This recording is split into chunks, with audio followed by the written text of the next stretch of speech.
Hello, my name is Fred Muench, and I'm president of Partnership to End Addiction, a national nonprofit dedicated to helping families prevent and overcome addiction. Today, I'm going to answer some of your questions on how to take action if you suspect or know your teen or young adult is using substances. This is Experts Answer.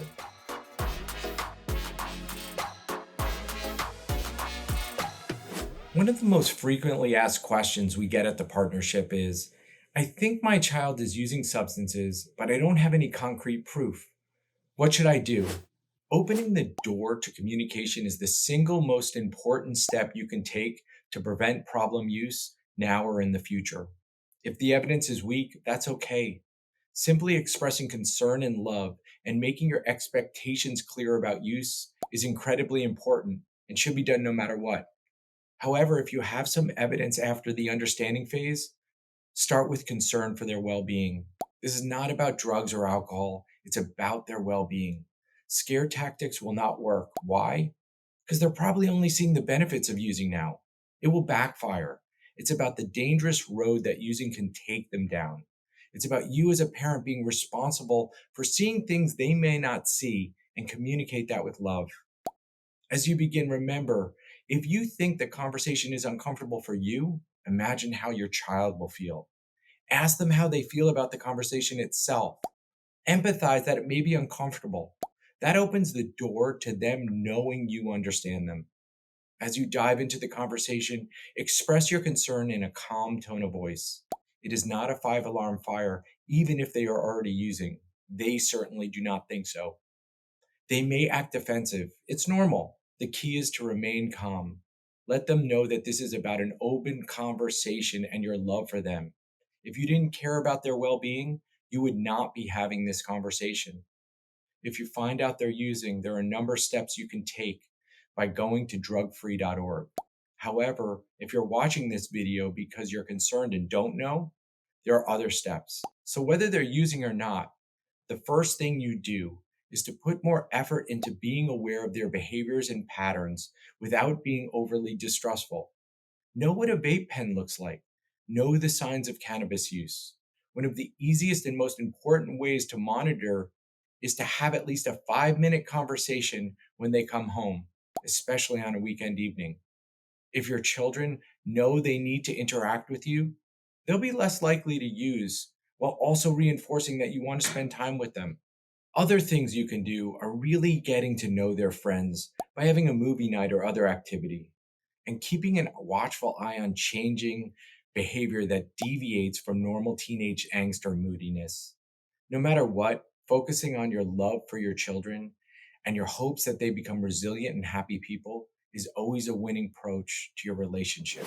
A question we often get on our helpline is, I think my child's substance use is a problem, but my partner doesn't agree. How do we get on the same page as a family? It's very common for partners to disagree about how to raise children, and the issue of a child's substance use is no different.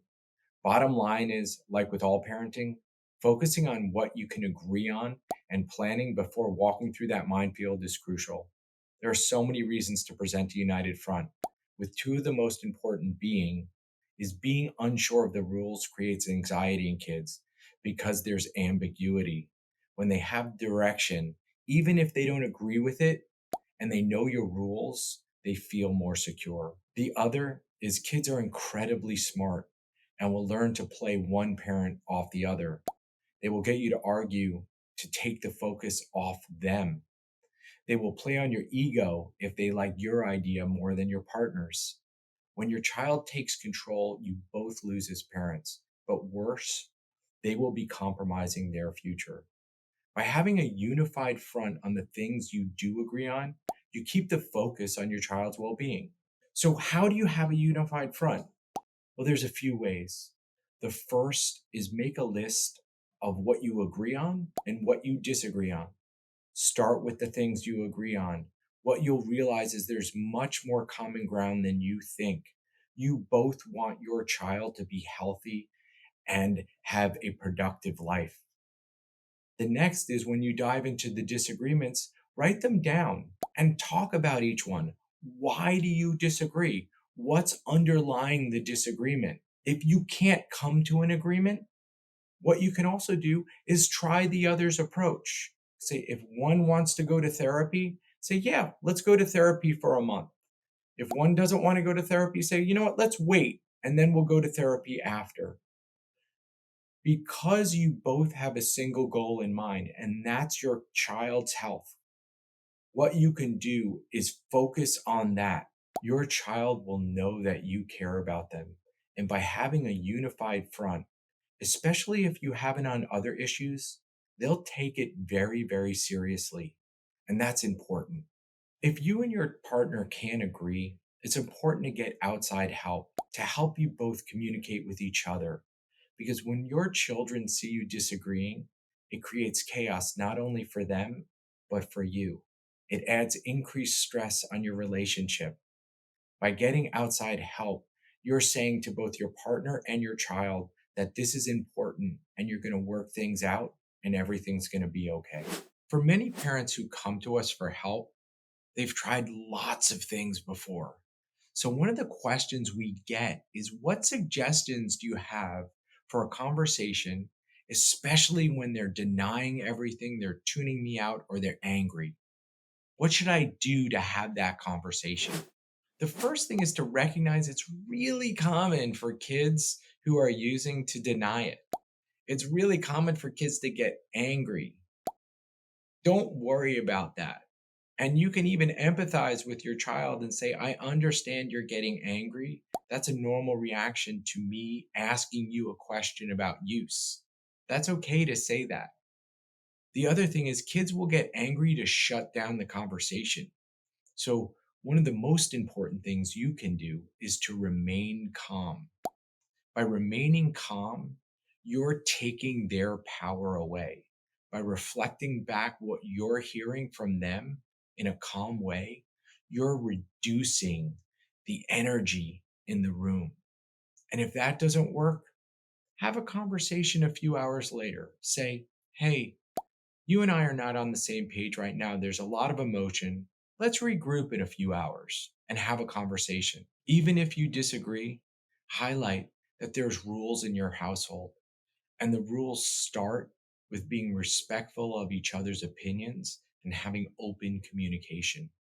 Have a conversation specifically around what it means to have a meaningful back and forth, what it means for them to respect you and for you to respect them. So, what can you say? Well, one of the reasons kids deny or get angry is they're worried that there's going to be consequences if they have this conversation. They're worried about the truth coming out. So, a great technique is to grant them immunity. Let them know you're not worried about what happened in the past. You're focused on their future. You're focused on their well being. So, why don't we start with a clean slate right now? Why don't we have a conversation so we can keep you healthy, so we can focus on your future, and we can focus on the things you want to become as a young adult? Thank you for joining us today. To learn more, please go to our website, drugfree.org. Thank you for watching Experts Answer, a video series by the Partnership to End Addiction.